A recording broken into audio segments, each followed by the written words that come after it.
Hello everyone! Good morning! For today, we're going to print a t-shirt using DTF materials.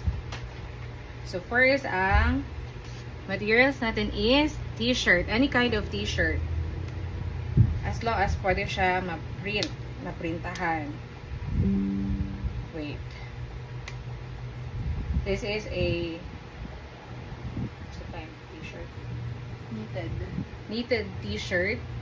We're going to use knitted t-shirt, waffle shirt for today. And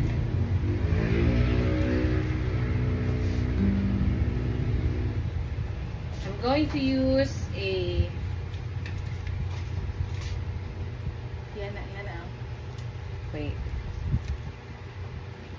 DTF print. So, ito po siya. Yan.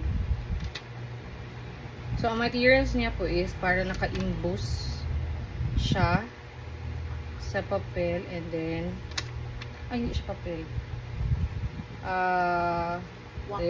Wax paper. So, ayun. All we have to do is to have a t-shirt na printahan natin and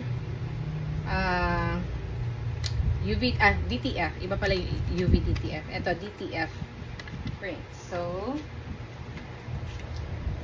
So first, isa-set muna natin ang setting ng heat press natin. So we're using A3 size na heat press. So isa-set natin siya for 190 degrees Celsius. So ang temperature niya for yung pababa na time ng print is 10 seconds lang para hindi siya masunog. So ayan. Ayun. So set na siya. First, we're going to press muna ang damit para mawala yung mga yukot-yukot or mga crumpled portion and hindi masira yung printing area natin. So, yun. So, we're going to use our logo. So, this one. DTF print ang gagamitin natin. So, ito na po. Ilalagay ko lang siya kung saan ko siya gusto dumikit. Ayan. So, estimated na po kasi ito.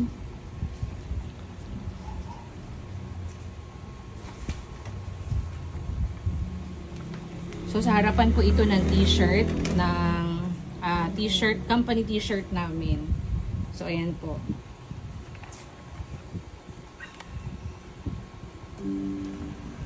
So, tatakpan ko siya ng Teflon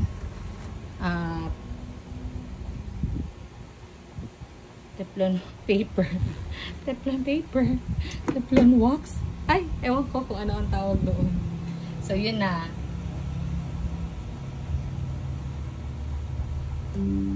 Ayan.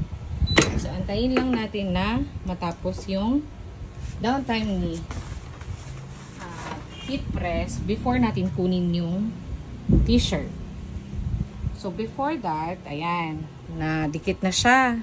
So, kailangan natin siyang palamigin before natin siya ma-peel off.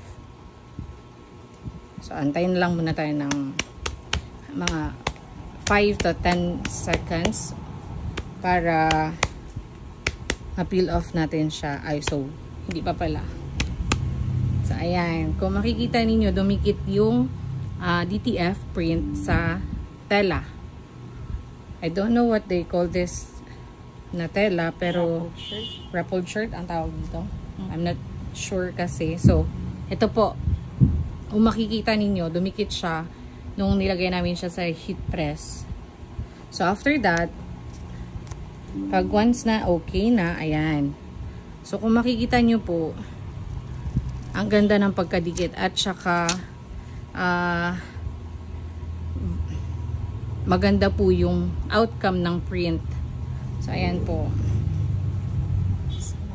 See? So nice. Iba din po yung sublimation printing. Ang sublimation printing naman po is yung piniprint siya, cut. So the next na lang natin na next na video. So thank you so much for today.